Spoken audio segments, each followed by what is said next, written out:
नमस्कार बच्चों, हम कलम के सिपाही प्रेमचंद द्वारा लिखित कहानी है ईदगाह का अध्ययन कर रहे थे। इसमें हमने लेखक का जीवन परिचय पढ़ लिया है और ईदगाह कहानी की शुरुआत कर ली थी। तो इसमें ये कहानी है, ये एक ग्रामीण मुस्लिम जीवन पर आधारित एक कहानी है। तो इसमें हमने पढ़ा कि सभी बच्चे खुश हैं कि वे ईद का त्यौहार मनाएंगे।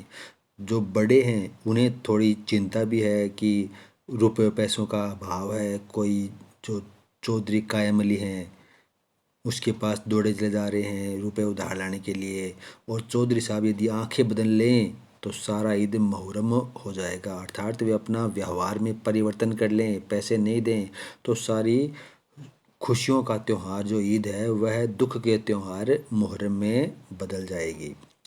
बच्चे हैं, कुछ मोहसिन हैं, उनके पास पैसे हैं। हामिद है जो कि अपनी इस कहानी का नायक है, मुख्य पात्र है। उसके पिता की हैजे से मृत्यु हो गई और माँ की बीमारी के कारण मृत्यु हो गई। उसकी बूढ़ी दादी है जिसके पास वह रहता है।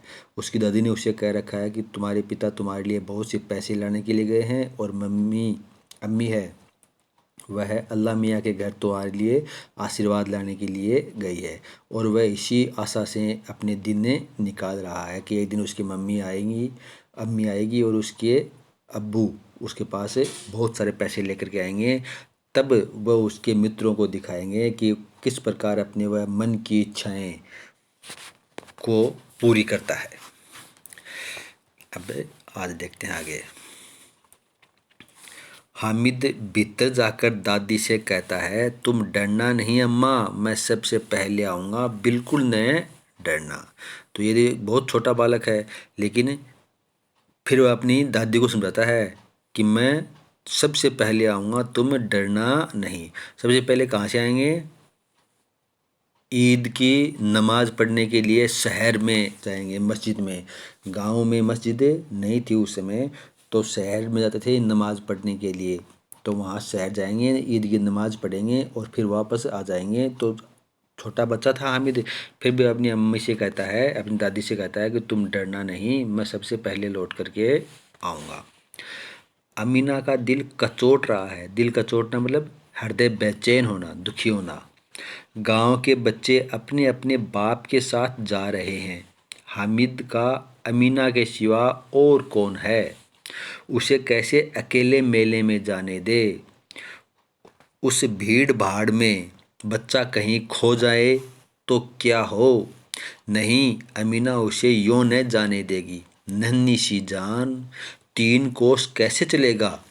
पैर में छाले पड़ जाएंगे, जूते भी तो नहीं हैं। वह थोड़ी थोड़ी दूर पर उसे गोद ले लेगी। अब अमीना सोच रही है कि इस छोटे बच्चे को मैं शहर जाने से मना भी नहीं कर सकती और भेजूँ भी किस प्रकार। फिर वह सोच रही है कि इसे मैं थोड़ी थोड़ी दूर तक गोद ले लूँगी। लेकिन यहाँ सेवइयाँ कौन पकाएगा? क्योंकि वह उसके साथ चली जाएगी तो उसके लिए सेवइयाँ कौन पकाएगा? पैसे होते तो लौटते लौटते सब सामग्री जमा करके चटपट बना लेती। अब वो ये सोच रही है कि उसके पास पैसे होते तो दुकान से खरीद के लाती, और बनाने में कितना समय लगता है। लेकिन उसके पास पैसे भी नहीं हैं और सेवइयाँ भी नहीं हैं, तो उसकी व्यवस्था करनी है। तो व्यवस्था में जो लगने वाला समय है उसके लिए सोच रही है कि अब उसके साथ जाऊं तो उसके लिए सेवइयाँ कौन बनाएगा, और साथ नहीं जाऊं तो वह बहुत छोटा बच्चा है, इतनी दूर पैदल कैसे चलेगा। यहाँ तो घंटों चीज़ें जमा करते लगेंगे, मांगे का ही तो भरोसा ठहरा। यानी मांग करके चीज़ें लाएगी और सारी चीज़ें जुटा करके उसके लिए सेवइयाँ बना पाएगी। उस दिन फहीमन नाम है किसी औरत का, के कपड़े सिले थे, 8 आने पैसे मिले थे। उस अठन्नी को ईमान की तरह बचाती चली आ रही थी। ईमान की तरह बचाती मतलब संभाल कर रख रही थी इसी ईद के लिए। लेकिन कल ग्वालन सिर पर सवार हो गई। सिर पर सवार होना मतलब पैसे मांगने लग गई। तो क्या करती? हामिद के लिए कुछ नहीं है तो 2 पैसे का दूध तो चाहिए ही। हामिद के लिए दूध लेती थी ग्वालन से, तो वह सिर पर सवार होने मतलब अपने पैसे मांगने लग गई। अब तो कुल 2 आने पैसे बचे हैं। 3 पैसे हामिद की जेब में, 5 आमीना के बटुए में। यही तो बिसात है और ईद का त्योहार। बिसात मतलब ताकत। यही बस 5 पैसे की अमीना के बटुए में जो पैसे बचे हुए हैं, यही ताकत है अमीना के पास, और कुछ भी नहीं है। और ईद का त्योहार है, अल्लाह ही बेड़ा पार लगाए। सभी को सेवइयाँ चाहिए और थोड़ा किसी की आँखों लगता नहीं। कि सभी को सेवइयाँ चाहिए, बहुत बहुत चाहिए, थोड़ा किसी को आँखों लगता नहीं, थोड़ा किसी को पसंद नहीं आता। किस किस से मुँह चुराएगी, और मुँह क्यों चुराएं, साल भर का त्योहार है, ज़िंदगी खैरियत से रहे, उनकी तकदीर भी तो उसी के साथ है। बच्चे को खुदा सलामत रखे, ये दिन भी कट जाएंगे। अब देखो, ईद का त्यौहार होता है, वह घर आते हैं तो सबको मिठाइयाँ खिलाते हैं, तो वह भी अपनी श्रद्धा अनुसार या अपनी क्षमता अनुसार सभी को खिलाना चाहती है। अब थोड़ा किसी को दे नहीं सकती और ज़्यादा के लिए उसके पास पैसे नहीं हैं, लेकिन फिर सोचती है कि ज़िंदगी खैरियत से रही तो तकदीर भी उसी के साथ है, बच्चे को खुदा सलामत रखे तो ये दुख भरे दिन हैं, ये भी कट ही जाएंगे। गांव से मेला चला। मेला मतलब भीड़ चली, बड़ों की, बच्चों की, सब शहर में जा कर के ईद की नमाज पढ़ने के लिए। और बच्चों के साथ हामिद भी जा रहा था। कभी सब के सब दौड़कर आगे निकल जाते बच्चे, और किसी पेड़ के नीचे खड़े होकर साथ वालों का इंतज़ार करते।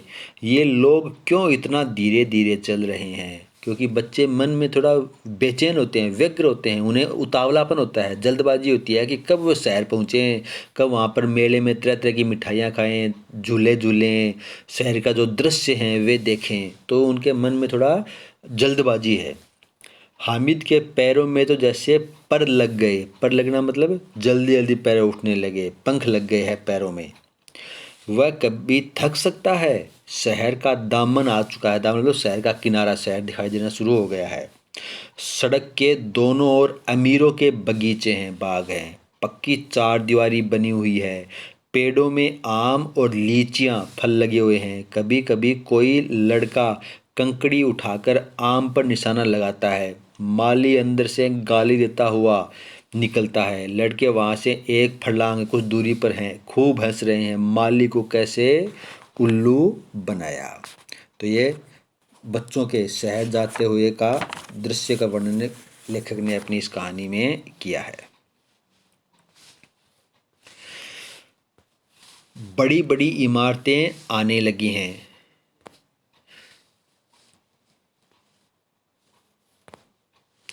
ये अदालत है, ये कॉलेज है, ये क्लब घर है। इतने बड़े कॉलेज में कितने लड़के पढ़ते होंगे। खूब बड़ी सारी कॉलेज थी, तो वे सोच रहे हैं कि कितने लड़के यहाँ पर पढ़ते होंगे। सब लड़के नहीं हैं जी, बड़े बड़े आदमी हैं, सच। उनकी बड़ी बड़ी मूछें हैं, इतने बड़े हो गए पर अभी तक पढ़ने जाते हैं। क्योंकि गांव में तो छोटी स्कूलें होती हैं और थोड़ा बहुत स्कूल में पढ़ करके ही कोई काम धंधे पर लग जाते हैं। लेकिन शहर में जब कॉलेज होते हैं तो वहाँ पर तो उम्र के साथ बड़े हो जाते हैं, तो कॉलेज में जाएंगे तो बड़े ही पढ़ेंगे, तो उनके साथ दाढ़ी मूछें भी आ रही हैं। तो वे सोच रहे हैं कि इतने बड़े बड़े आदमी हैं, इनके मूछें आ रही हैं, फिर भी ये पढ़ रहे हैं, कब तक पढ़ते रहेंगे, न जाने कब तक पढ़ेंगे और क्या करेंगे इतना पढ़कर। हामिद के मदरसे जहाँ पर पढ़ते हैं बच्चे में 3 बड़े बड़े लड़के हैं, बिल्कुल 3 कौड़ी के, यानी मूल्यहीन, नगण्य, जो कुछ कर नहीं सकते। रोज मार खाते हैं, काम से जी चुराने वाले। इस जगह भी उसी तरह के लोग होंगे और क्या। अब देखो बच्चे सोच रहे हैं, देखो हमने कहानी के शुरू में पढ़ा था कि ये बाल मनोविज्ञान को चरितार्थ करने वाली एक प्रतिनिधि कहानी है। तो देखो बच्चे मन में क्या सोच रहे हैं कि इस कॉलेज में कितने बड़े पढ़ते होंगे, वो जो पढ़ रहे हैं वह 3 कौड़ी के होंगे, यानी बहुत ही महत्वहीन नगण्य होंगे, उनको बार बार वे अपनी कक्षाओं में फेल हो करके इतने बड़े हो गए हैं, तभी तो यहाँ पर पढ़ रहे हैं। तो ये बाल मनोविज्ञान को चरितार्थ करने वाली प्रतिनिधि कहानी है। मार खाते होंगे, काम से जी चुराते होंगे। फिर आगे सोच रहे हैं, क्लब घर में जादू होता है, सुना है यहाँ मुर्दे की खोपड़ियाँ दौड़ती हैं और बड़े बड़े तमाशे होते हैं, पर किसी को अंदर नहीं जान देते। और यहाँ शाम को साहब लोग खेलते हैं, बड़े बड़े आदमी खेलते हैं, मूंछों दाढ़ी वाले और मेमे भी खेलती हैं। सच, हमारी अम्मा को वह दे दो, क्या नाम है, बैट, तो उसे पकड़ ही न सकें, घुमाते ही लुढ़क जाएं। तो वहाँ पर जो क्लब है, जहाँ पर शहर के जो युवा रईस हैं वे अपना शाम का या सुबह का समय बिताने के लिए आते हैं, तो उसके बारे में पूछ रहे हैं कि इतने बड़े बड़े आदमी खेलते हैं, जबकि गाँव में तो खेलने का बड़े बच्चे खेलते हैं, बड़ों के पास खेलने के लिए कहाँ समय होता है, वे खेतों में काम करते रहते हैं। तो उसके बारे में सोच रहे हैं। उन्हें इनके मन में ये नहीं है कि शहरों में धनी व्यक्ति हैं, वे अपना समय व्यतीत करने के लिए क्लब में जाते हैं। मेमें भी खेलती हैं और अपनी मम्मी के लिए सोच रहे हैं कि हमारी अम्मा को वह बैट पकड़ा दो तो पकड़ ही नहीं सके, उसको लुढ़क के जाए बैट के साथ ही। महमूद ने कहा, हमारी अम्मी जान को का तो हाथ कांपने लगे, अल्लाह कसम, बैट पकड़ते ही। मोहसिन बोला, अम्मी मनो आटा पीस डालती है। मनो आटा मतलब मणों, एक मण में 40 किलो होते हैं, तो कहेगा कई मण आटा पीस डालती है। जरा सा बैट पकड़ लेंगी तो हाथ कांपने लगे, यानी आटा पीसते हुए हाथ नहीं कांपते हैं, लेकिन अगर बैट पकड़ करके खेलने को सीख रहे हैं तो उसके हाथ कांपने लग जाएंगे। सैकड़ों घड़े पानी रोज निकालती है कुएं से, 5 घड़े तो मेरी भैंस पी जाती है। किसी मेम को 1 घड़ा पानी भरना पड़े तो आंखों तले अंधेरा छा जाए। वे सोच रहे हैं, अब देखो अपनी मम्मी भी कमी नहीं निकाल सकते। पहले तो मन में आया कि अम्मा है वह आटा खूब पीस सकती है लेकिन बैट नहीं पकड़ सकती। फिर मन में विचार कर रहे हैं, तो उससे क्या हुआ, मेरी अम्मी सैकड़ों घड़े रोज पानी के निकालती है, लेकिन यदि इन अंग्रेजी मेमों को 1 घड़ा भी पानी का निकालने के लिए कहा जाए तो उसे आंखों तले अंधेरा, देखो फिर मुहावरा आ रहे हैं, बहुत मुहावरे हैं इसमें।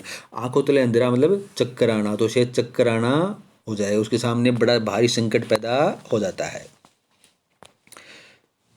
महमूद, लेकिन दौड़ती तो नहीं, उछल कूद तो नहीं सकती। वे आपस में कह रहे हैं, अपनी अम्मी के बारे में बातें कर रहे हैं।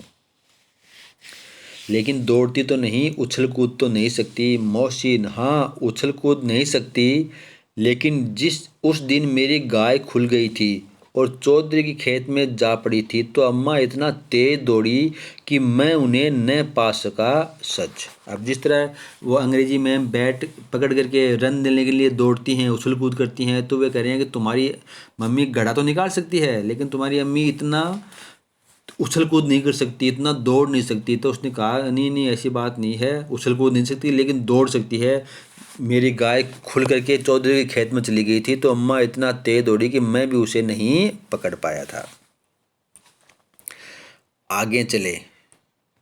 हलवाइयों की दुकानें शुरू हुई, आज खूब सजी हुई थी, इतनी मिठाइयाँ कौन खाता है।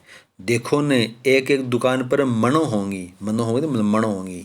सुना है रात को जिन्नात, जिन वगैरह, बच्चे सोच रहे हैं मन में, जिन्नात आकर खरीद ले जाते हैं। अब्बा कहते थे कि आधी रात को एक आदमी हर दुकान पर जाता है और जितना माल बचा होता है वह तुलवा लेता है और सचमुच के रुपए देता है, बिल्कुल ऐसे ही रुपए।